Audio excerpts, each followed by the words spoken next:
是第一魚膏市場改建工程的爭議繼續來探燒。議員張小平講，改建的工程害四周圍超過30戶人家厝損斷，但是損斷的問題一直無解決。講團商國技事方報復查水表，施工單位中華工程回應講，並無惡意來檢舉。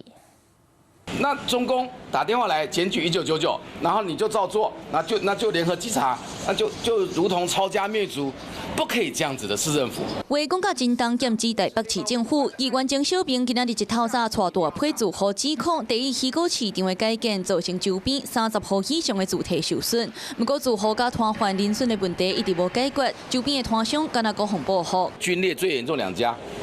你知道被查水表衛生局、警察局什麼都來了，竟然搞個聯合稽查，然後要置他們於死地。魚膏市場為2020年開工，流標3屆，予中華工程得標。張小平表示，為頂個月底驗出鄰損的問題了後，周邊的團商就開始接獲檢舉甲稽查，甚至上早為半暝3點，就有警察局、衛生局的人員陸續敲電話，嘛向團還質疑，敢是互針對。民眾檢舉，你應該會有所謂的流程 SOP 或是公文可以出示吧，然後他就把他的證件這樣晃一圈給我看，我連名字叫什麼我都不知道。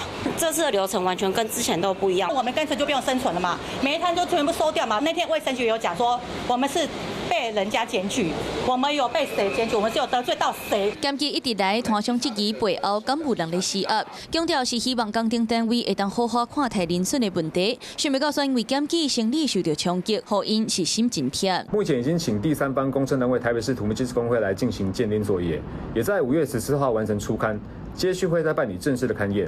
如果鑑定結果是屬施工廠商責任，本處將要求施工廠商負責處理。面對議員的落火甲自豪的怨氣，中鋼表示尊重地方的意見，不過無歹意要檢舉的狀況。